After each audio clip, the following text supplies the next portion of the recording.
अस्सलाम वालेकुम, good morning. अॼु जो व्लॉग स्टार्ट कयूं था। कल्ह वारो व्लॉग मां अपलोड न करे सघियुसि छो जो घर में मसरूफ़ियात हुयूं घणियूं, इन जे करे अॼु जो व्लॉग स्टार्ट कयूं था। अॼु जीअं मां सुबुह उथियुसि त मां ॿाहिरि मौसम ॾिठो त ॾाढो तपश ऐं गर्मी वारो मौसम हो, छो जो उस तेज़ हुई ॾाढी ऐं सुबुह जा थी विया 10। सो मूंखे बि रेडी थियणो आहे ऑफिस लाइ, सो रेडी थियूं था office. A few moments later. त पोइ मां तयारु थी वियुसि ऑफिस लाइ, त हाणे वञा पियो नाश्ते लाइ। त हरमेन बि अॼु मूंसां गॾु जल्दी निंड मां उथी वई, छो जो हरमेन राति बि जल्दी सुती, इन जे करे अॼु जल्दी उथी। ऐं हरमेन जो पहिरियों व्लॉग आहे जो सुबुह जो जल्दी उथी आहे। पोइ जीअं मां ऑफिस पहुतुसि त पंहिंजनि छोकिरनि खां हलो लथो ऐं कम जी पोज़ीशन पुछी, छो जो अॼु जुमे जो ॾींहुं हो, इन जे करे माना नमाज़ जो टाइम बि थियण वारो हो। पोइ कम बि अञा एॾो न निकितो ख़ासि, छोकिरा बि सभु वेठा पंहिंजी मोबाइलुनि में लॻा पिया हुआ। ज़ाहिद चांडियो बि वेठो हो। A few moments later. पोइ थी वियो नमाज़ जो टाइम। मां ई ज़ाहिद वियासीं बाइक ते नमाज़ लाइ, पर अॼु गर्मी बि जाम हुई, छो जो चवनि पिया त बारिश जो बि इम्कान आहे, पर बारिश अञा पई त कान्हे, न जुड़ो एॾो ख़ासि जो सम्झो त बारिश ई। पोइ असां पहुतासीं मस्जिद में।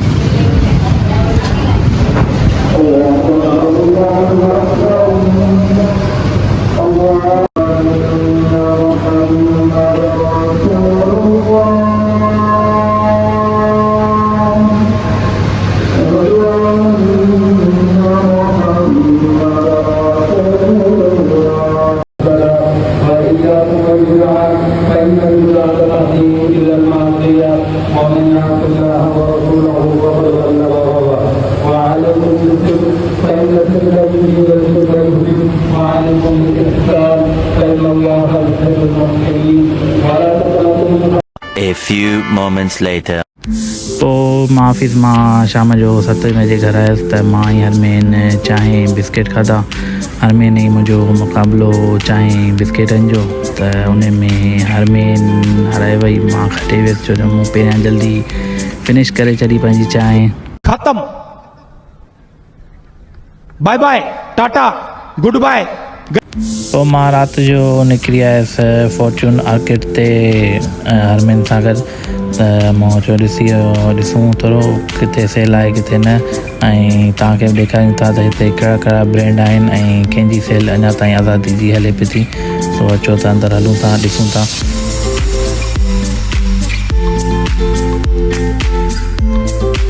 पहिरीं अलकरम खां स्टार्ट कयूं था, जो हिननि जो पहिरीं शॉप अलकरम आहे ब्रांड जो।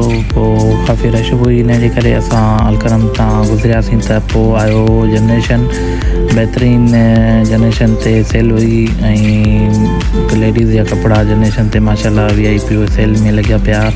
50% ऑफ अञा ताईं हिननि जी लॻी पई आहे। पोइ असां आयासीं मिनी माइनर ते। मिनी माइनर वारनि जी बि सेल सुठी लॻी पई, 30% टू 40% लिमिट ओनली। पर नंढनि ॿारनि जा बि कपिड़ा ऐं हिननि ते बहितरीनु हूंदा आहिनि।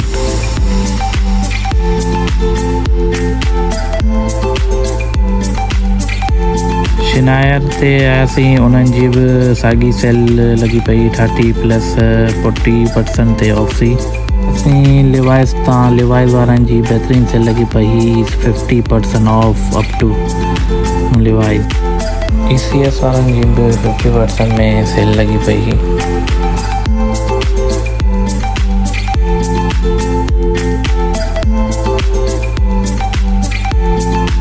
वोरा ऐं साइगल ते बि सेल लॻी पई सुठी, 19 खां 47 ताईं सेल लॻी पई।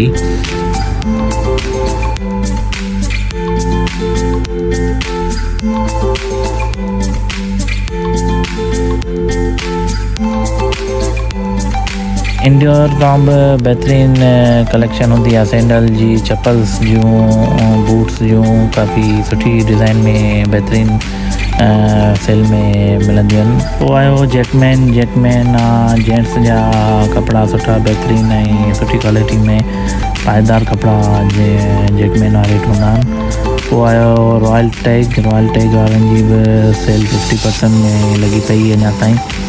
उन खां पोइ असां आयासीं हिन ते चारकोल ते बि सेल लॻी पई आज़ादी जी 20, 30, 50 में काफ़ी सेल बि लॻी पियूं अञा ताईं। आज़ादी जा मुंहिंजे ख़्याल में अगस्त पूरी सेल हीअ हूंदी ऐं सर्विस ते बि माशाल्लाह बहितरीन सेल हुई। स्कूल जा ॿारनि जा अॼुकल्ह जा वेकेशन ख़तमु थी वियूं त उन्हनि जा बूट अची विया सुठा पिया सेल में 20 में के 30 में सेल में। पोइ आयो मरबा सुपर मार्केट ऐं मथे हिननि जो रेस्टोरेंट आहे।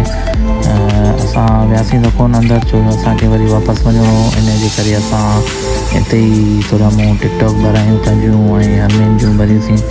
पोइ असां हितां ई थोरो वापसी थियासीं, छो जो असांखे गलती वरी वञिणो वापसि टिकटॉक भराए ऐं थोरो ॾिसी वियासीं सेल जी बारे में। पोइ असां हितां ई वापसी थियासीं। वापसी में आयासीं त हीअ लाइन कोई न्यू शॉप ब्रांड लॉन्च थियो, My Belly ladies and gents जो पार्लर हो। इहो मां फस्ट टाइम ॾिठो, हींअर लॉन्च थियो आहे शायदि। मुकानी ते बि सुठी सेल त हुई कान, पर ब्रांड सुठो पियो लॻो, कलेक्शन बि सुठियूं पियूं। पोइ आयो बोरजान ते 30 ऐं 50% ऑफ में सेल लॻी पई। पोइ आयासीं असां अर्बन सोल ते। अर्बन सोल वारनि जी बि सेल ॾिसण में न आई, बहरहाल उते त रश काफ़ी न हुई। पोइ आयो स्टाइलो ते 51 अप टू सेल लॻी पई ऐं बैगिस ते बि सेल हुई।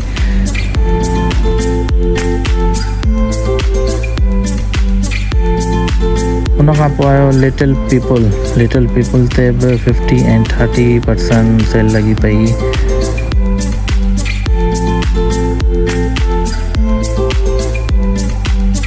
पोइ आयो ज़ुबेदास ते माशाल्लाह 47% सेल लॻी पई।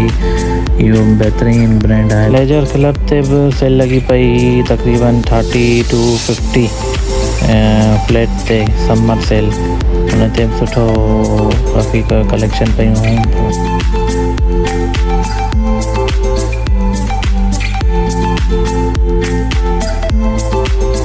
उन खां पोइ हरमेन जी मियाऊं बची वई हिते घुमणु, हिनखे बि शायदि के कपिड़ा पे खपिया त इहा बि अची कपिड़ा वठणु आई शायदि, त हरमेन जी नज़र पइजी वई हिन ते, त हरमेन हिनखे रांदि पई खेॾे त मां बि हिन हरमेनान सां बीठोसि। पोइ हरमेन खे चयुमि हलो बाबा हाणे देरि थी वई आहे, त हरमेन हिन जे पोयां डुकंदी पई वई।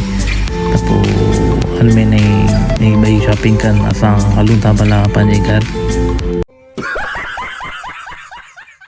पोइ आयो केसरिया तां असां गुज़रियासीं, पर उते का सेल असांखे ॾिसण में न आई, छो जो शायदि हिननि जी सेल जा ख़तमु थी हुई या छा। पोइ आयो हश पपीज़, इन्हनि जी बि का सेल असांखे ॾिसण में न आई, इन्हनि जी बि सेल एंड हूंदी शायदि। पोइ आयो बरीज़ वारनि जी सेल असांखे लॻी पई, पर एडिशनल डिस्काउंट में का अंदरि।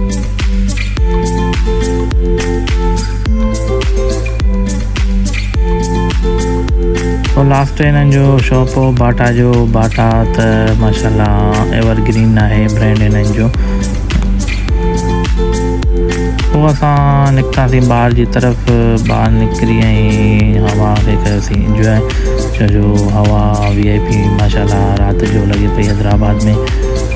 सो हाणे असां कईसीं इजाज़त वठी ऐं पोइ लास्ट में आयासीं पार्किंग वारी जाइ ते, छो जो आउटफिटर्स वारनि जो बि हिते ब्रांड आहे VIP ऐं साइड में KFC बि आहे VIP, ऐं लास्ट में हिननि जी पार्किंग बि सिस्टम बहितरीनु आहे। पोइ अॼु जे व्लॉग खे असां कयूं था एंड, इंशाल्लाह सुभाणे मिलंदासीं न्यू व्लॉग सां गॾु। उमेद आहे तव्हांखे अॼु जो व्लॉग वणियो हूंदो। सब्सक्राइब ऐं शेयर लाज़मी कजो। गुड बाय, बाय, फ़ी अमान अल्लाह।